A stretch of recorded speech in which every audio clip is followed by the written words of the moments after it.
Okay, everyone, thank you for coming and listening. And we're really excited about this panel. We put this together over the last couple months. Everybody on the panel has a very vested interest in CMMC. We've all put a lot of effort and investment into the program. And we want to tell you a little bit about the program, where the program is going, and we're very confident it is going in those directions. And what you can do to be a part of it, whether you're looking to be an assessor, a pre-assessor, consultant, an instructor in this ecosystem, or if you're an organization seeking compliance. What do you need to do and what do you need to be aware of? So my name is Dan Turricini. I started this journey as a provisional assessor and a provisional instructor. I've been teaching CMMC classes for about a year and a half now. I come from a long background of FSMA and other models. So I've been an assessor and an auditor for technical issues on FSMA and FedRAMP. And I had my own data center as a government program of record. And I actually had a FSMA compliant system back in the turn of the century. And we did the whole continuous monitoring and all of that stuff. So I'm very aware of the problem and the solution for keeping our data safe. I continued. I got a registered practitioner badge. Then I passed my certified CMMC practitioner. And then I just passed my certified assessor. So I'm looking forward to getting in there at the mix with a lot of the companies out there and working through your compliance requirements. So what is the problem? The problem is we're losing a lot of IP, we're losing a lot of money. About 1/5 of the breaches studied in this report were a result of supply chain compromise. So it's not only you have to worry about, it's your supply chain that you work with. The other notable number up there is the cost of cyber threat to the United States versus the rest of the globe. We are the target. We're the target for a lot of reasons. We're the target from our adversaries. We're a target from non-state actors who are just trying to get money. Things like Colonial Pipeline, whatever you want to think about. It's always in the news. The other thing that's interesting, and I've been working in this space since the early mid-90s when we were protecting sensitive but unclassified information. We changed the name every once in a while to protect the innocent. But the reality is stolen and compromised credentials are still the most common cause of every attack. It really talks about ransomware, but they don't get in until they social engineer or phish your information. It also is the hardest thing to find. So the average right now is about 327 days to identify that attack has been done. So there's a lot of damage already done. We have the technology, we have the smarts, we have the ability to avoid a lot of this. My opinion is we've generally ignored what we could do over the last 25 to 30 years. I retired about 5 years ago. I got interested in CMMC when I heard Katie Arrington speaking and some other folks. I decided to come back into the workforce and share some of my experiences and some of my expertise to help this movement. So we talked about this. Phishing is still the biggest threat that we have. We don't know who we are. This is a 1993 New Yorker cartoon. The dog's telling the other dog, nobody knows I'm a dog on the internet. Nobody knows who you're dealing with. I mean, you would not go to a used car salesman and deal with somebody you really didn't know, you didn't talk to, you can't see face to face. But we do business over the internet every day, and we have no idea who's on the other end. And so much, I mean, I get it every day now. We're just talking about that. On my cell phone, on my email, on WhatsApp, on social media, people are always trying to get to know you. I want to know more about you. What they're trying to get at is your personal information. That leads to the phishing and the other attacks. And then don't forget the sneaker net, right? We always talk about cyber and the ones and zeros going over the internet. But don't forget, even in shows like this, people are laying down USB tokens that may have malicious code on it, hoping you'll pick it up, hoping you'll stick it in. Maybe not this conference, but certainly a lot of conferences throughout the country. So we got to address this organizationally, right? So the DoD, they're addressing this from a warfighter perspective, and that's great. We need to do that. They have an offensive mission. We don't in the commercial world. We have a purely defensive mission. We want to protect our information. And now, with CMMC coming along, we want to win contracts. So we want to prove to the federal government that we can protect their information.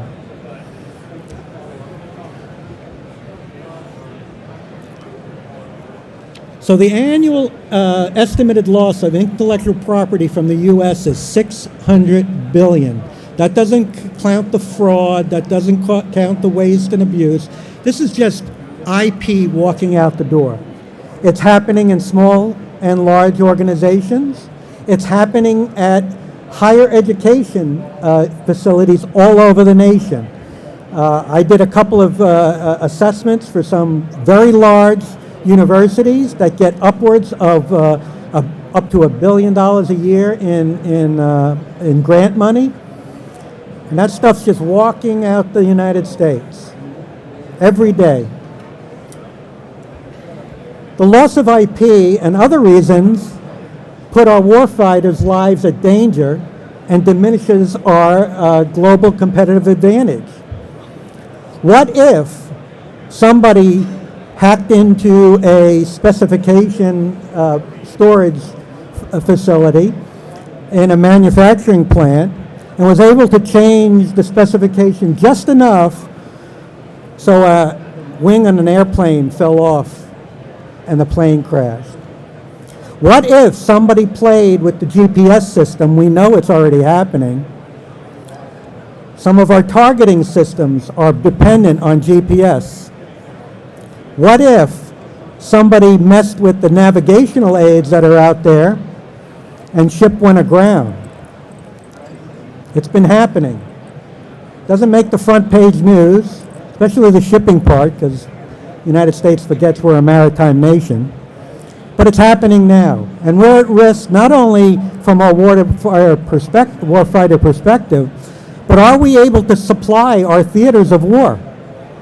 Our maritime is weak, our maritime industry is weak, and it's way behind the times. I mean, they're 20, 30 years behind what everybody else is doing with digitalization. So my thesis is, we know how to do this, let's fix it. From CMMC perspective, we have to understand institutionalization and continuous improvement.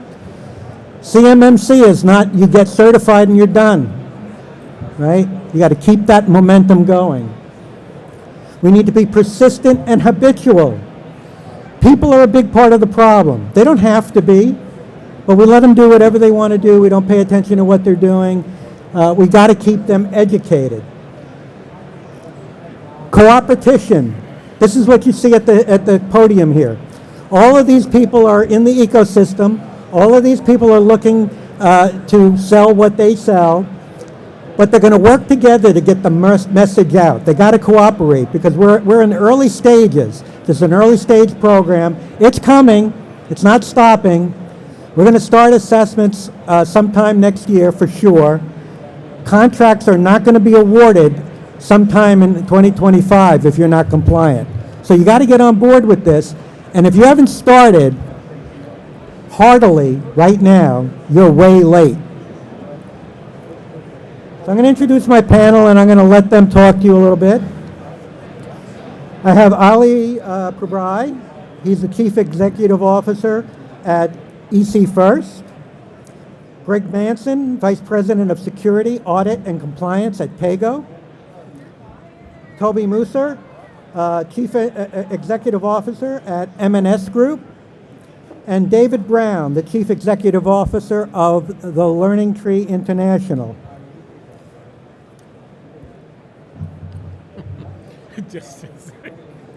So we're gonna start with M&S Group here. Thank you, Dan. Thank you, Dan. M&S Group is an authorized C3PAO, and we have the honor of having helped 20% of the existing authorized C3PAOs pass their DIBCAC assessments. What that means in English is we believe in open source business. We share the policies, procedures, and practices that help others succeed to defend our warfighter.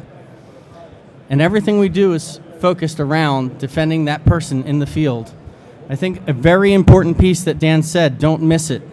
It's not about the money. Yes, it's about the money. But when somebody's body armor fails because the mix is off, because China took the design and then modified the mix on the ceramics, and the warfighter's hit and dies, this is real stuff, and it's so important. This is about lives and humans.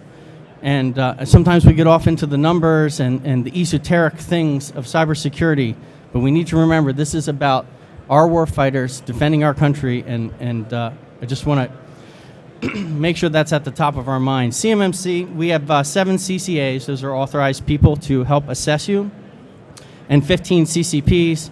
There's a whole bunch of rules that are coming out to push this. I want to draw your attention, if you could go to the next slide. So our experience is real in implementation, but we saw through implementation that there was a need to help people actually achieve what is required under their contracts. CMMC is not a new requirement for you to do new stuff. It is only about us assessing that you're doing the stuff you already said you would do. We're not adding new cybersecurity requirements. We're not making you do a new thing. This is all already in existence, and all CMMC is an assessment process to ensure you're doing the things you said you were going to do. There's a lot of FUD out there on the internet and bad information saying that this is going to increase costs and compliance adds burden. CMMC doesn't add anything other than us looking at what you're doing. All of the things you have to do are under other regulations and other requirements. So I really want to get that message out there that CMMC is only about us assessing what you're doing. It is not anything new. Dan, can you do the next slide?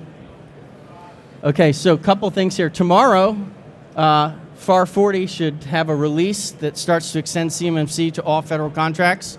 That's in the Federal Register. They could delay it again, but tomorrow we'll hear about whether this audit and assessment practice extends to the entire federal contracting base, not just DoD.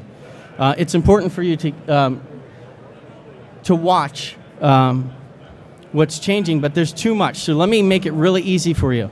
What I'm asking you to do is have your team spend 320 seconds a day, 5 minutes and 20 seconds, reading the CMMC Level 2 Assessment Guide. If you do that, you'll read it in 1 month. You don't have to understand it. You don't have to absorb it. You'll just get a sense of what this assessment practice is. If you do that for 3 months, 320 seconds a day, guess what? There's 320 things you have to do in the standard that we're looking at. So the 320 seconds a day, 5 minutes and 20 seconds, 320 things we're going to look at and see if you're doing. It's not rocket science. It might be tedious, but this is very doable, and the requirements are coming very soon. Jump to the next slide here. We do this stuff. We've already participated in 4 joint assessments with DIBCAC through our team members and other C3PAOs. So we know what it takes and we know what it costs. And we want to give you really good data. Jump to the next slide. Okay, here's what it's looking like. We've gone through actual assessments with DIBCAC. It's running 200 to 300 hours of effort for one location. what I just said in English is $45,000 to $75,000. If you do that over a 3-year period and finance it, that's $2,000 a month. It's just the time it takes. So you're going to review all the documents, the policies, procedures, and practices. That's about 90 hours of effort for the lead assessor. Then you have your QA, your project management, your on-site time with 1 to 3 people, and that's where you're getting the number of hours of effort to deliver. Everything I'm telling you is subject to change when the final rule comes, but these are actual numbers from joint assessments that have already happened, so I'm trying to give you real data, and we desperately need more humans who are trained and certified to do this work, and you're going to hear from a number of the other gentlemen here about their businesses, but just want to give you real data and just push the urgency behind this. And that's all. That's what I have to say. Thank you, Toby.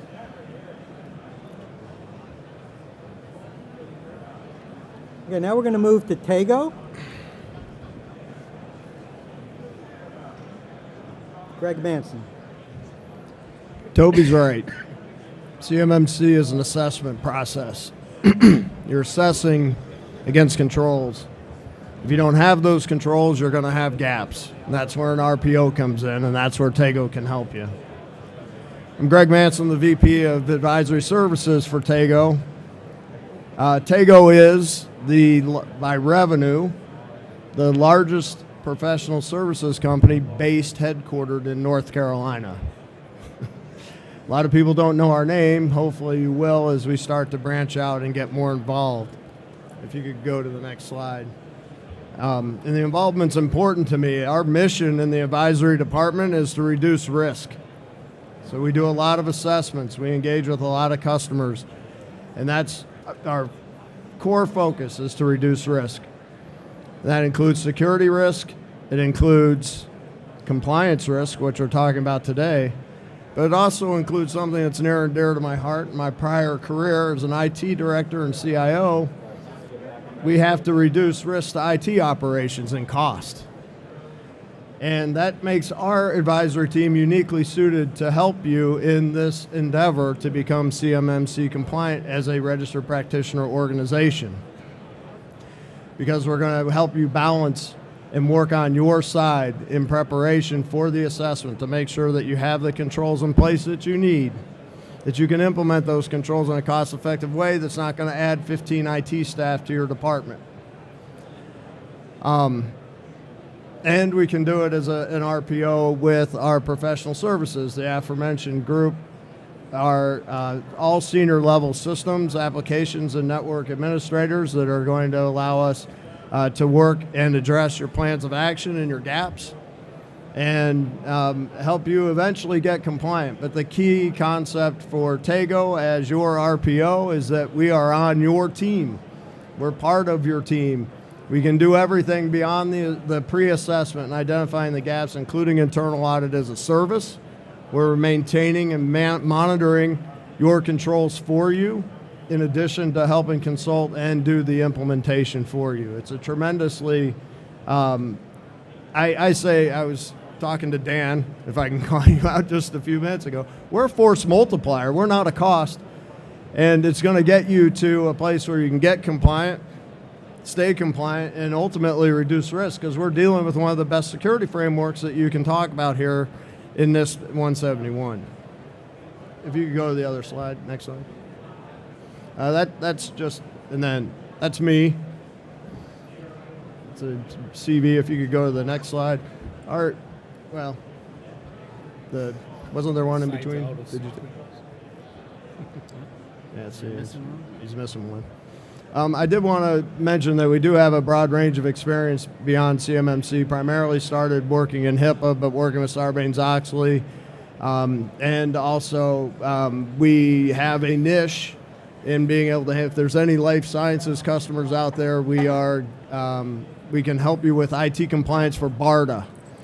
So if there's anyone out there with life science, I'd be interested to talk to you. There's a lot of overlap with CMMC, but BARDA has its unique requirements, and I'm quite proud of my experience with that. But it's actually helped me make a better program and provide better services as an RPO. You could go to that. Go to the slide where why CMMC. So who needs to be certified? I guess that's interesting. We got different sides. How about this? We'll go a cappella, right? Without anything. We all need, if you're in the DIB, you're going to be an organization seeking compliance. It's that simple. We've all talked about we're going to be there. What you need to understand about the ecosystem is there's two sides to it, the way I see it. You have implementation, you have the certification side. The implementation piece is the fun part, where we can go in, we can do the pre-assessment. I'm working on your team. We're going to help you understand what you can do to address control gaps, get compliant, and reduce risk. We're going to hit all the other points from the slides, so we'll go on over to David. Okay. Well, thank you very much. Now we're going to move to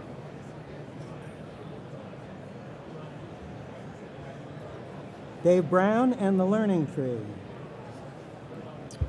All right, great, thanks. Well, they gave me two microphones. I'm not sure which one's working here. I'll scoot forward a little bit. When Dan asked me to speak, one of the things that he wanted us to touch on was where we fit within the ecosystem. And you've heard a little bit from colleagues here on the panel about assessment, about being a practitioner or a registered professional. At the start of the process is licensed publishing content and a licensed training partner. Some of you in the audience are corporations that are looking to ultimately be assessed. You want to be prepared for that. You may do internal learning for your own staff in preparation for what you need. You may hire professionals like practitioners in preparation for those assessments. Some of you in the audience are looking to be registered professionals and potentially assessors. From a training partner point of view, we are the first port of call. We use licensed training partner content from the ecosystem. The next step in the process for really anyone is to make themselves aware and knowledgeable about what CMMC is, what's involved, and to know what you don't know. So I think when the CMMC was first announced, the larger share of interest was in individuals looking to become assessors or practitioners. And interestingly, as time has gone by, at least from a Learning Tree point of view, we are seeing more and more organizations looking to educate their internal staff for awareness purposes, but also to have a practitioner staff in-house, particularly for organizations that have to get multiple systems in multiple locations certified, or assessed, excuse me. So where do we play? We really bootstrap the ecosystem, preparing organizations, preparing assessors to be that support network for all of you that are part of the defense industrial base. Beyond that, our mission as an organization is to support your mission, which is to achieve the compliance that DoD requires to ensure, and that the NIST 800-171 requires, but also to ensure that you're doing that effectively. Next slide, please. You can keep going. I covered that already. So in the context of why we, Learning Tree, or any learning partner would be interested in participating in this ecosystem, for us, it really comes down to the mission of the organizations that we serve. Learning Tree has a multi-decade heritage of being an IT training and cybersecurity training company. And the companies and organizations that we serve run the gamut from the federal government, the state and local enterprises, and then obviously commercial enterprises, including the DIB. Your mission is our mission, and one of the things that we know, particularly around larger endeavors, is it's not just typically about a certification or an assessment. It is about people, process, and technology. So while we're here to talk about CMMC, I would encourage all of you, as you're going through the process, doing more research to decide what you want to do as you seek to become CMMC compliant, that you think about how you're going to manage change. business continuity, all of the things that go into not just understanding what needs to be done, but ensuring that you can maintain and deliver that continuity once you've gotten there.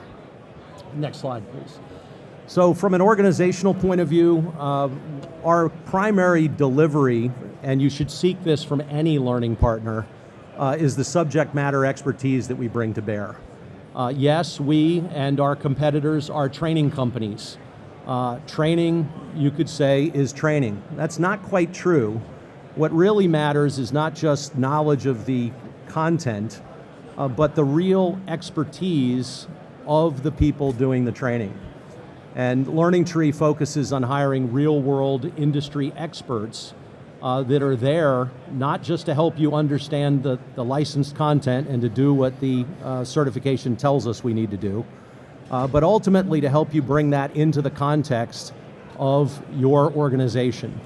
And the backgrounds of our instructors are practitioners first, instructors second, meaning that we have people that have been with the military, people who have been with the large defense industrial complex, people who have been with smaller commercial businesses, cybersecurity engineers, network engineers, CTOs.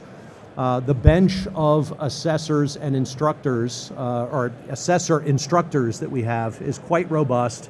And when you're shopping around for a learning partner, which you will need if you want to become a practitioner or a certified assessor, pay attention to those credentials because they do matter. Next slide. So why start now?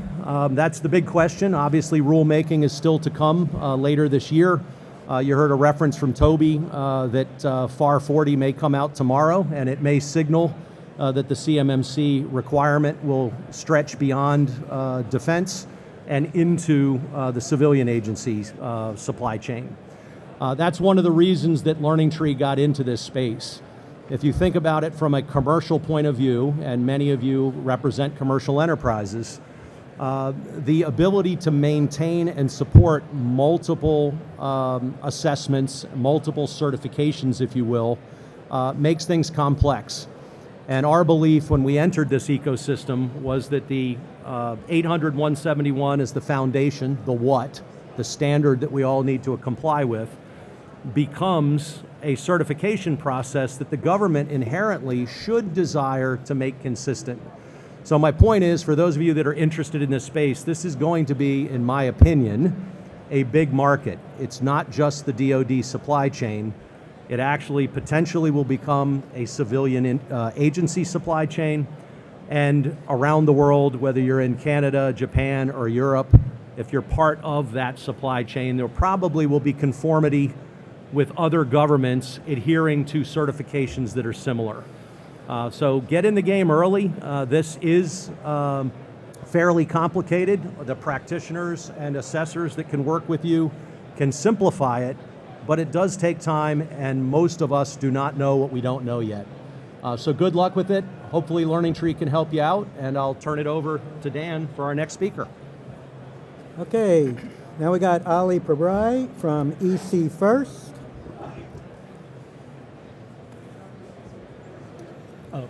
We can go to the next slide. All right, really excited to be here. Terrific panel here. Thank you, Dan, for the opportunity.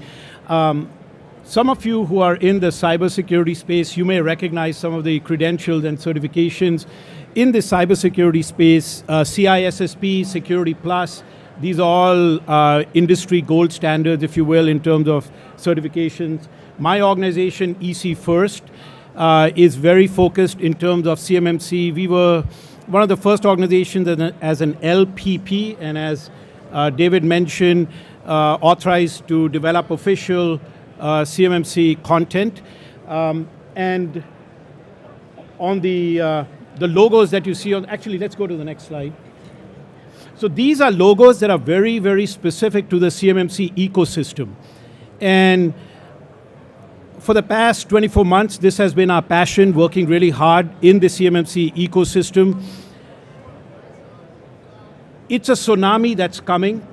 I think when the side view mirror in your car, the object is closer than you think it is, kind of summarizes. And there's a huge opportunity for individuals to take their career and their skill sets to the next level.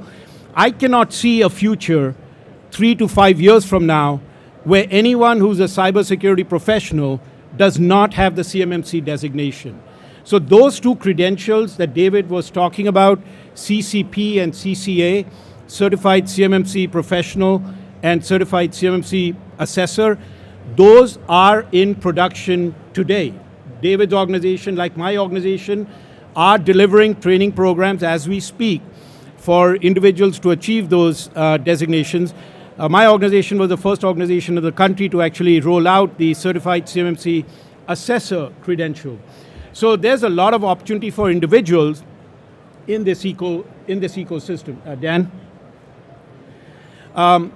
Some things about, I'm very passionate about this space. Some numbers that I think are going to be very important to anyone who's in the CMMC ecosystem. How many levels, how is CMMC organized? It's organized into 3 levels. We recognize that in CMMC version 2.0. How many domains in the CMMC ecosystem? 14. That's another number that we're all going to be familiar with. 3 levels, 14 domains. How many practices? 110. And I think we've all heard that, 110 practices. But going back to what Toby said, 320 seconds a day. Where did that magic number come from? Was Toby drinking, right? Where did 320 come from? The reason 320 is a magic number in the CMMC space is because that's the number of assessment objectives that have to be met to meet the CMMC requirements. And the document that he was referring to, CMMC Level 2 Assessment Guide, I did nothing for about a year just reading that document over and over again. It's 270 plus pages, but read about 10, 15 pages a day and you'll get the gist of it. That's the number 320 that organizations and individuals have to be aware of, because if you don't know those assessment objectives, achieving certification is a serious challenge. Go ahead. So, like I mentioned, EC First, our content has been approved by the DoD for CMMC certification training classes, and we are delivering it virtually and in public classes for several months now. Every month we've got virtual and public classes going on, and we're very excited about the materials that we put together. Go ahead, Dan.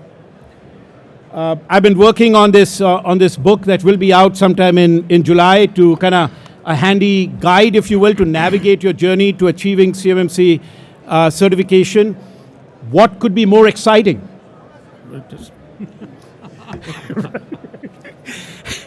And then the journey to certification, there are a lot of steps through that, but I think strategically, I like to keep things simple. Strategically, every organization and individuals who are going to be experts in this area have to understand how to build a system security plan. That's really critical. And at the end of it, you got to know those 320 assessment objectives. So that's what the methodology has to cover. Next one. Yeah. So that's it. I'm really excited about the group we have here today. Everyone's really passionate. We compete, we collaborate. It's an ecosystem. You don't want to be in the stadium. You gotta be on the football field playing in the game. Real opportunities here. Thank you.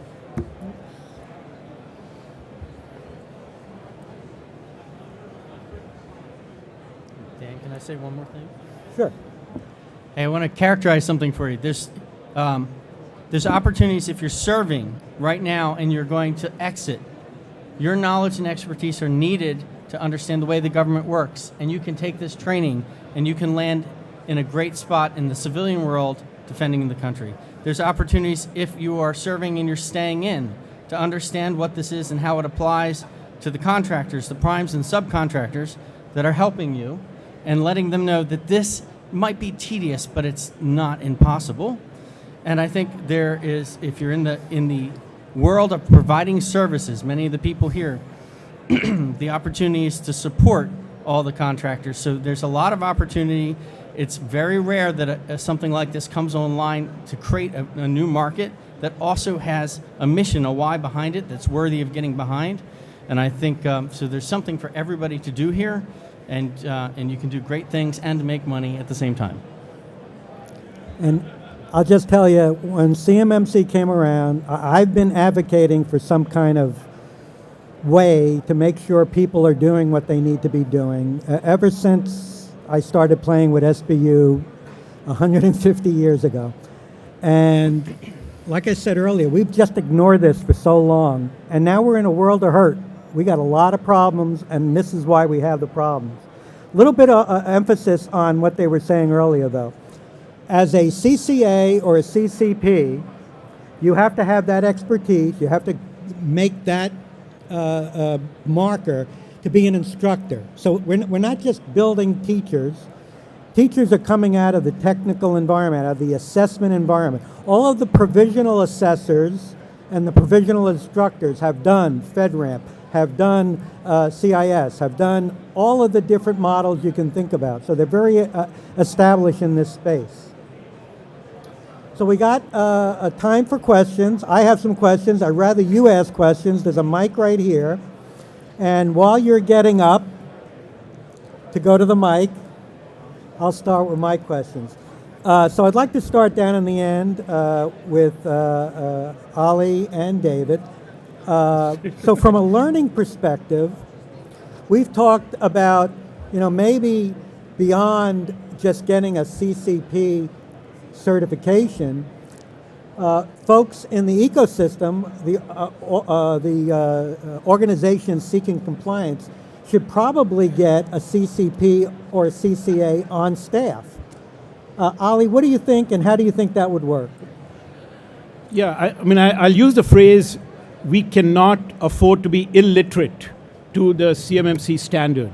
And establishing literacy in the CMMC ecosystem, it's not complicated. There are two designations, two credentials, CCP and CCA. I'll make a statement, many may disagree with this statement, but I cannot envision an organization that's in the DIB that does not have a person who's gone through the certified CMMC professional program. You gotta have that awareness, you gotta have the knowledge to know what you need to do in order to get certified as an organization.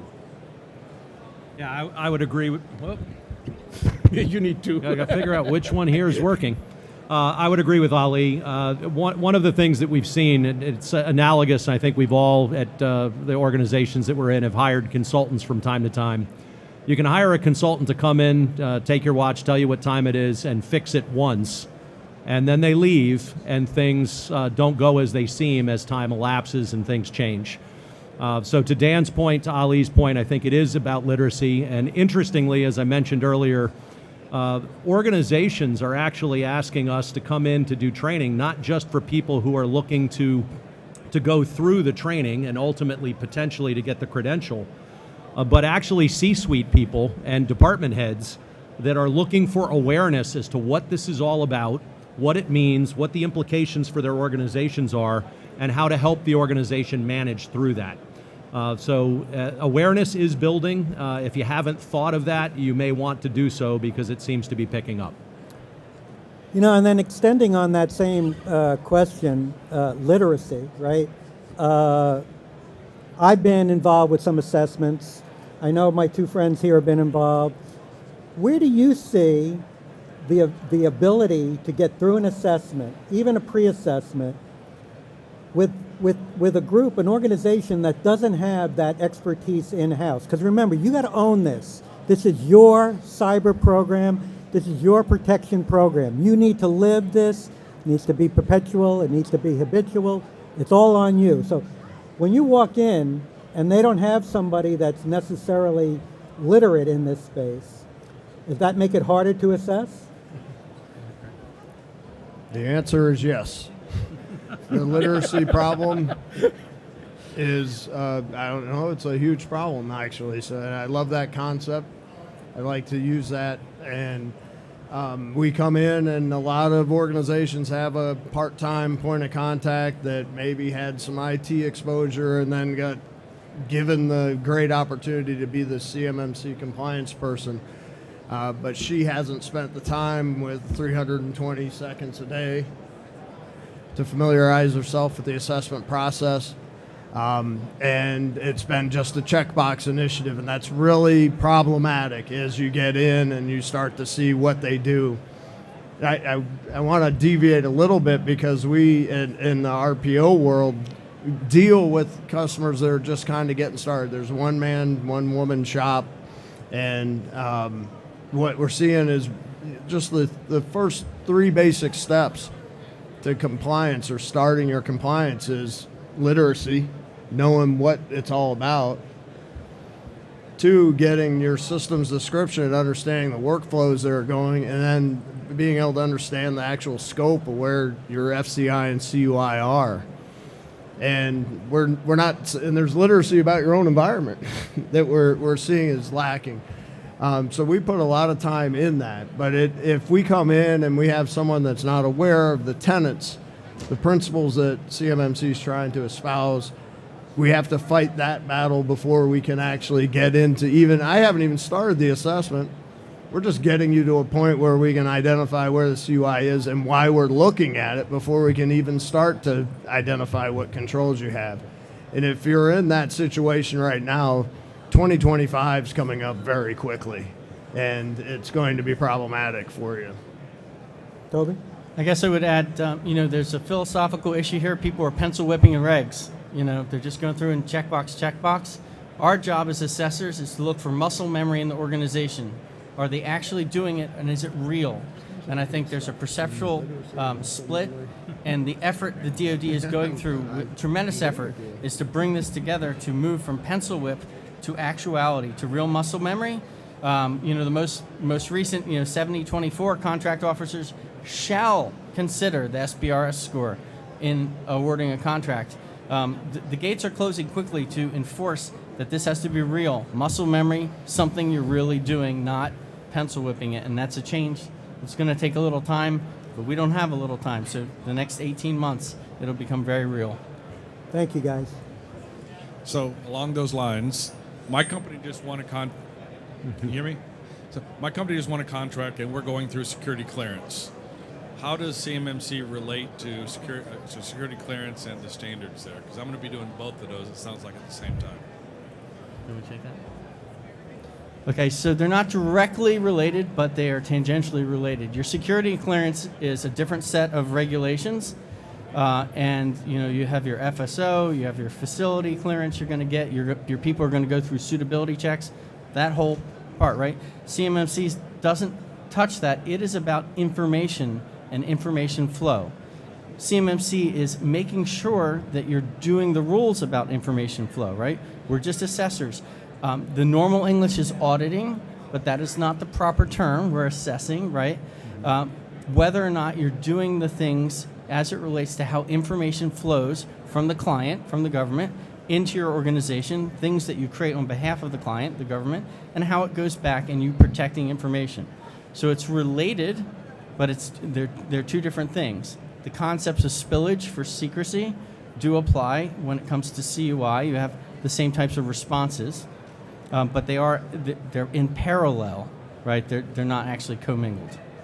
Yeah, I will add to that, and I tell my students this, if you're old enough to remember when we had confidential information, right? And then we decided we don't need to protect that anymore. We made it SBU, then we made it something else. But the reality is, it's got a lot of synergy. So if you are compliant with the Industrial Security Manual, you probably have a lot of processes and procedures in place that you can leverage into CMMC. Yeah. The other thing I'd say about that is the primary difference is with classified material, you have to have a clearance and you have to have a need to know. There's no clearance in the CMMC 800-171 requirement, but the people that handle the data must have a lawful reason to touch, process, share, whatever with that, read that data. So that's the discriminator, and that lawful process means that it's incumbent on you as a manager to make sure that only the people that are supposed to see that information, supposed to process that information, are lawfully required to see that information. Do we have another question? Yeah. So I heard loud and clear that this is not a one-time thing. This is a continuous, right? So do you have some ideas to share in terms of how the companies need to really manage this as an ongoing basis? The 320 objectives is not a small number, right? And once you implement it, you go through the assessment, let's say next month everything is cleared. Then going forward, how does the companies really need to empower themselves, whether the tool set or the people, to make sure that this actually doesn't, off the guardrails later on, 3 months from later after the assessment, right? So what would be, some of your ideas or inputs towards how companies can really empower themselves? Are there tools? Are there procedures that we need to implement? Exactly how you think this continuous implementation can be done? I'd like to jump in on that and use a term maybe you'll use. It's called the compliance hangover.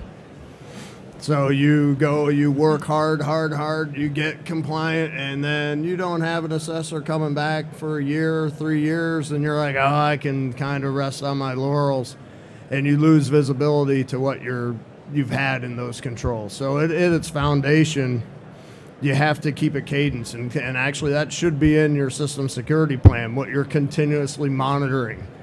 You can do things to pick what you're looking at, but you should be constantly looking. That SSP, I think everyone will agree, is your Bible or your guiding document for compliance going forward. And if it's done correctly, that's going to tell you what you should be looking at over a periodic basis, honestly.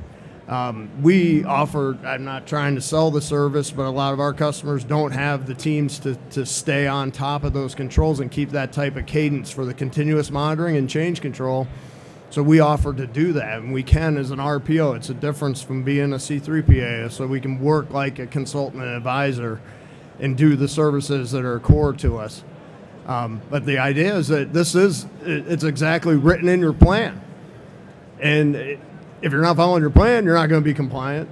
But if you actually have meaning behind it, you probably believe in it. You just have to make sure that management believes in it and continues to give you budget for it.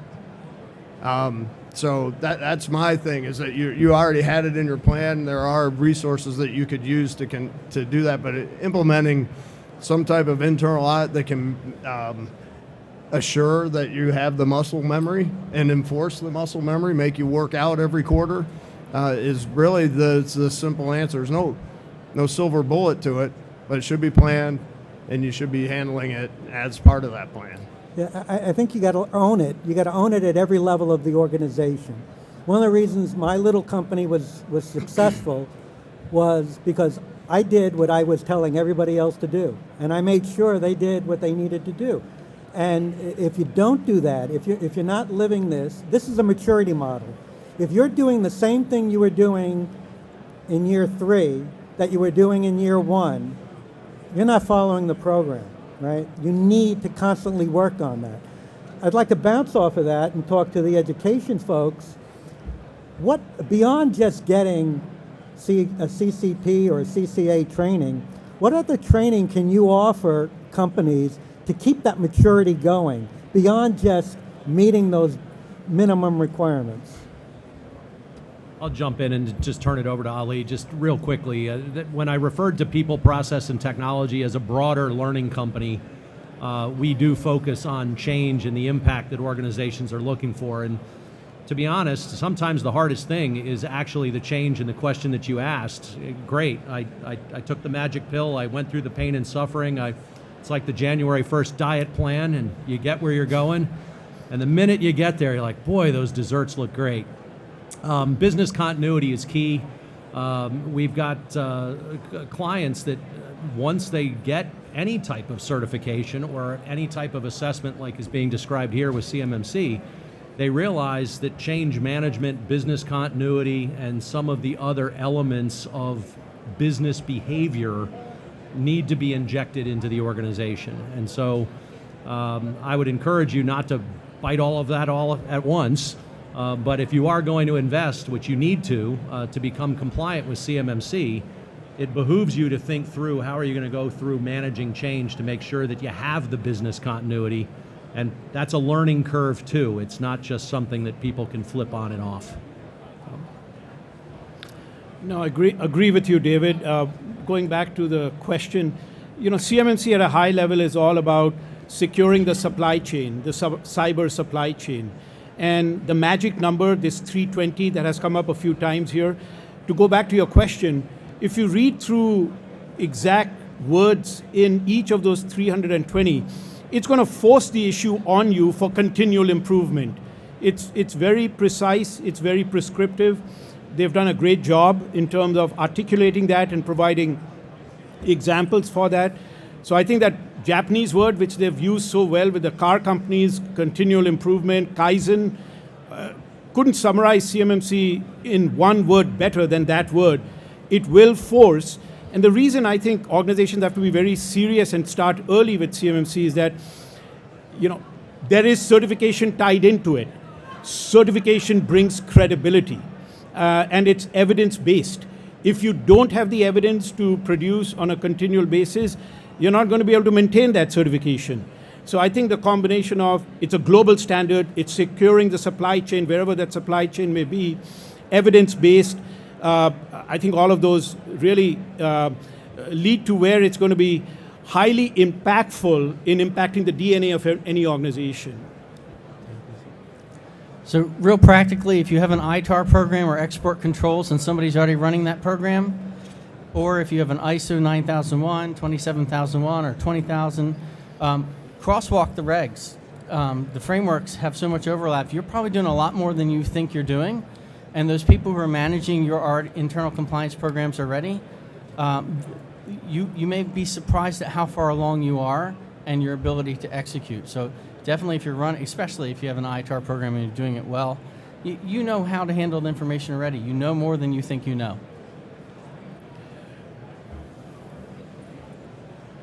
Hi guys, thank you so much for your time supporting AFCIA. I have a couple of questions, but I'll start with a couple of comments. So when CMMC was introduced, it kicked off a whole industry, right? And everybody came on bandwagon, including myself. There are CMMC C3PAOs up the wazoo in Florida. I don't know what's with Florida. But so a couple of questions is, one is, yes, when you have a C-level, when you have an IT-aware organization, you can talk CMMC because your 800-171 is in IT English. But when you're talking to somebody who makes nuts and bolts for that vest Toby spoke about, how are you going to translate that? And my question really is, how is this ecosystem of stalwarts like yourselves helping small businesses of a 40-person organization creating nuts and bolts for that vest? How can you come together to provide something more meaningful and more efficient? That's question one, and I'll let you answer that. I'd actually like to jump in on that because you're Ali and David. And then really Toby. It's culture, and you're talking about building in things that may not have been there before. So I mentioned change management. You mentioned continuous improvement. Those are typically, especially in smaller organizations, new concepts that take time to actually build into the culture. And familiarity, explaining to your network administrator why he has new controls, so he internalizes that, is really an important piece of training that we don't talk about. You don't need a CCP, but that he may need to have some understanding of what he's doing. And working on that culture, just like we do with the security culture and security training, involving the other staff that are involved, starting at the top. You have to have the buy-in at the C level, and it has to be something more organic than just we need it to get contracts. It has to be we're doing this as a cultural change, and even a belief that it is reducing risk because you didn't have that framework.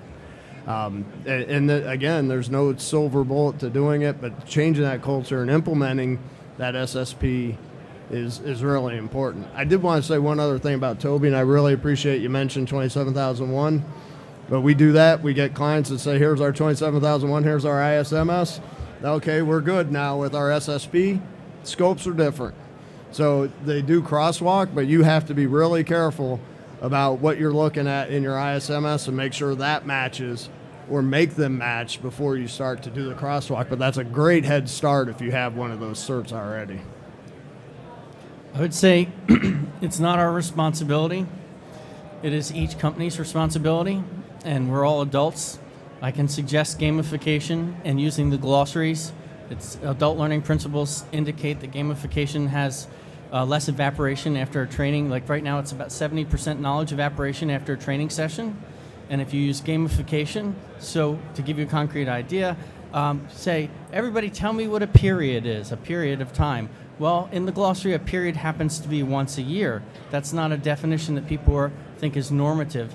So companies could use gamification with the glossary and say, hey, if somebody knows these 5 things, they get to go to Outback Steakhouse next week, something along those lines to make it a little fun, help people get integrated into the idea, and once they learn the terminology, it's not nearly as intimidating. Great.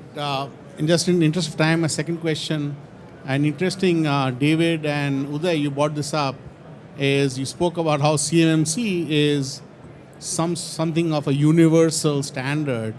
But interestingly, a few weeks ago, I was briefed along with some of my colleagues by the CISO of one of the largest law enforcement agencies, who said that CMMC is not the answer, and that agency is going to pursue their own methodology to do what you're suggesting. So it's an interesting take. Just want to understand your take on stuff like this which comes out, which kind of contradicts and puts small businesses at odds. Okay, we serve the DoD and this large law enforcement agency. Where do I go, or do both? So your comments, sir. If I could just, a couple of comments. One is that there is a lot of credibility with the NIST body of work across industries. And when the CMMC 2.0 reset took place, they tightly aligned CMMC 2.0 on the NIST 171, 172 standards. That established a lot of credibility and simplified the whole ecosystem. So I think, whatever agency or you're talking about, they could look at another body of work.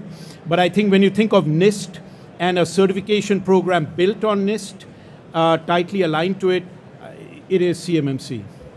Yeah, and I think it's more correct to say 800-171 is the standard. How you assess that standard may vary. Will other government agencies reinvent the wheel? I guarantee it. Even within DoD, we see them do different things in different services and stuff like that. But I think it's going to start normalizing. It'll have to, because you talk about small businesses, and that's near and dear to my heart. I've worked for 2 big businesses and about 5 small businesses, and I don't want anything to do with big business normally. But the reality is you need to get in there and help them, whether it's through an internal CCP or CCA or getting help outside with the scoping piece. Because I think the thing that makes this 320 number so daunting is they don't know what it applies to. And until you know what it applies to, and by the way, how can I separate things so this part doesn't apply, right? Get that help, get that understanding. And I think you get that if you do this 320 seconds a day, go through this process to understand what they're really asking for. Because it's doable, right? But it's definitely not doable if you don't understand the literature, if you don't have the literacy of what we're doing. Okay, we got time for one more question. Anybody?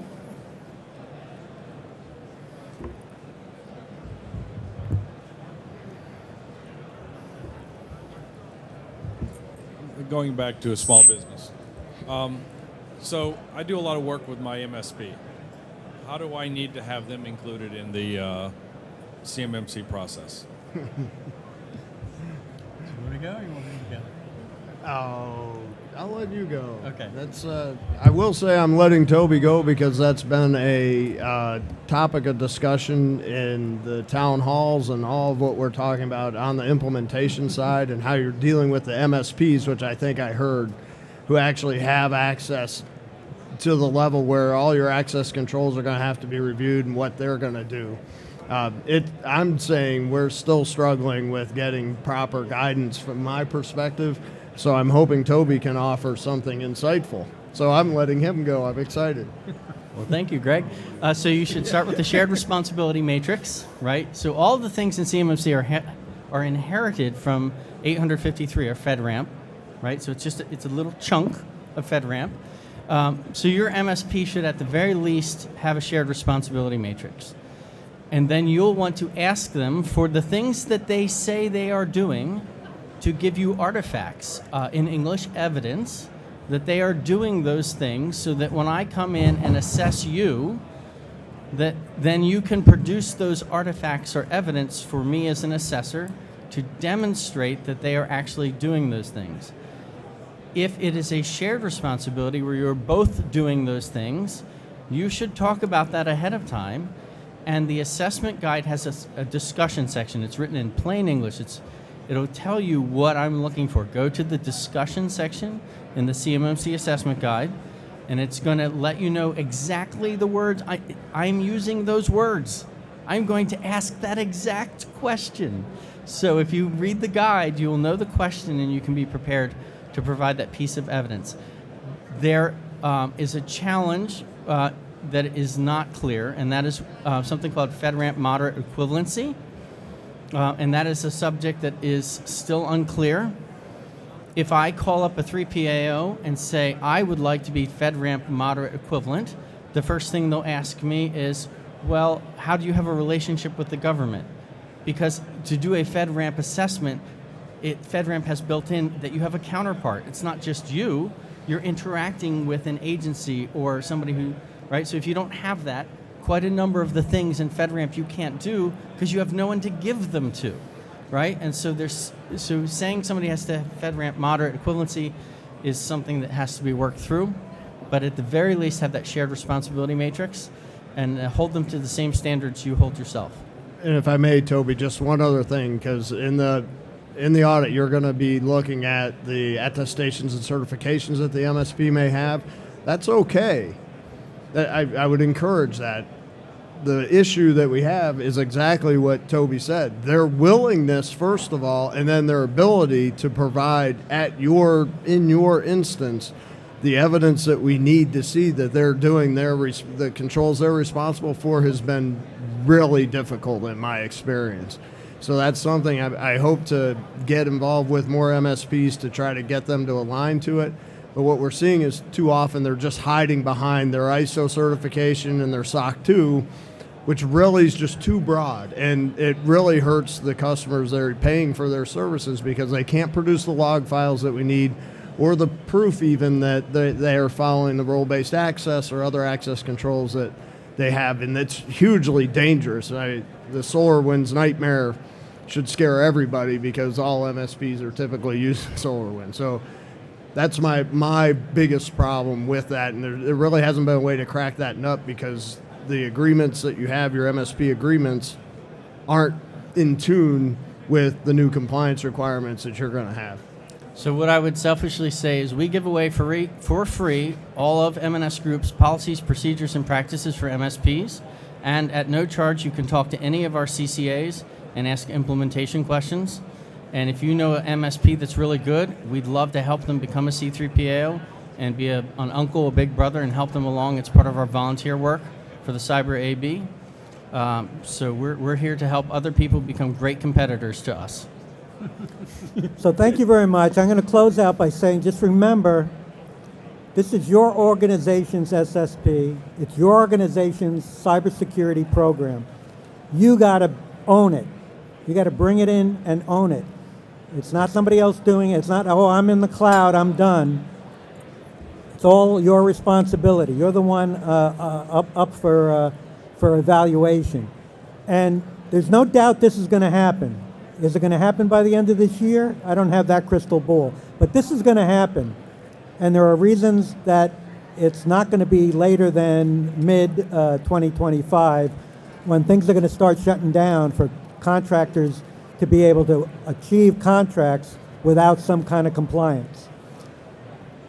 So call up our instructors and our learning capabilities, our RPOs and our C3POs. Get yourself on a track for compliance. Do it now. Because if you wait much longer, you're going to be holding the bag and not being able to bid on contracts. Thank you very much. Thanks for interacting, and we'll talk to you out there. After the session. Control your excitement. Hey, David, thanks Greg, a lot. I pleasure. appreciate it. I wanted you to have my card. Absolutely. No, thank you.